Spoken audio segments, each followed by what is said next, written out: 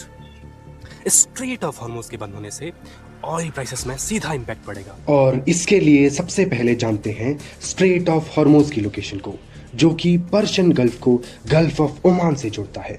और यह straight north में ईरान और साउथ में ओमान के मुसंदम पेनिनसुला और यूएई के बीच स्थित है। It is a narrow but a important maritime choke point with the width of only 33 kilometers. Straight of Hormoz के बंद होने से ऑयल प्राइसेस में सीधा इम्पैक्ट पड़ेगा। Brent prices, which is global benchmark for crude oil, इसमें भी spike देखने को मिला, जहां 2 मार्च तक पर बैरल का प्राइस $77 था।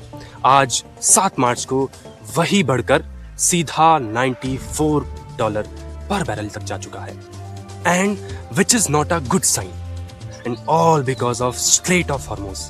तो जानते हैं why this strait is so important to the world. Global energy corridor कहे जाने वाला स्ट्रेट ऑफ हॉर्मोज वर्ल्ड के almost 20% of global energy trade को कंट्रोल करता है, including LPG, LNG, crude oil etcetera इसी स्ट्रेट से होकर गुजरते हैं, जिसके चलते ये छोटा सा कॉरिडोर पूरी दुनिया के लिए इंपॉर्टेंट बन जाता है। और अगर भारत के लिहाज से देखें तो India heavily depends on import of crude oil. Almost 85 to 90% of crude oil Bharat import करता है, and among this 85 to 90%, almost 50% India West Asia से इंपोर्ट करता है, and which ultimately passes through the strait of Hormuz. And because India is the third largest oil consumer of the world, that's why the Strait of Hormuz became so crucial, so critical and so strategic for India at the moment. अब ऐसे में disruption in this strait will ultimately impact the oil prices in India. हालांकि oil prices तो बाकी चीजों पर भी depend करता है, जैसे how much oil reserves और buffer stock do we have at the moment, और इसमें भी स्पेशली इंडिया के SPRs, स्ट्रेटेजिक पेट्रोलियम रिजर्व्स के पास कितना बफर स्टॉक अवेलेबल है।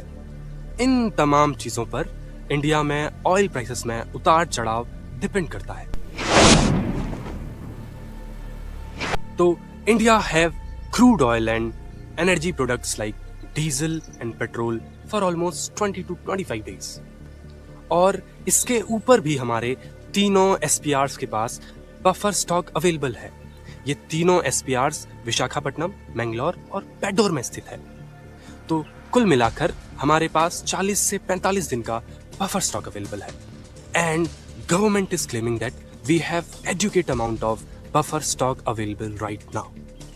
हाँ, अभी के लिए देखें तो भारत के ऑयल प्राइसेस पर ऐसा कोई इमीडिएट इम्पैक्ट नहीं पड़ने वाला है, बट द प्रॉब्लम इज ये बफर स्टॉक कब तक चलेगा। क्या होगा अगर इन 40 से 45 दिनों में भी सारी सिचुएशन अंडर कंट्रोल ना आ पाई तो? क्या होगा अगर स्ट्रेट ऑफ हॉर्मोज अनिश्चित काल तक बंद रहा? तब हम क्या करेंगे? अभी भारत के लिए सबसे बड़ी चिंता का विषय यही है, क्योंकि कोई भी वॉर अगर स्टार्ट हुई है तो कम से कम 6 to 7 मंथ्स तो लेगा ही, और उसके बाद भी सारी सिचुएशन स्टेबल हो जाएं, उसमें भी वक्त लगता है। अब ऐसे में भारत के लिए जो चीज सबसे ज्यादा इंपॉर्टेंट बन जाती है वो है what are the alternative options that India can look for. और इन अल्टरनेटिव ऑप्शंस पर हम नेक्स्ट वीडियो में विस्तार से चर्चा करेंगे। Till then stay tuned to Paras की पाठशाला।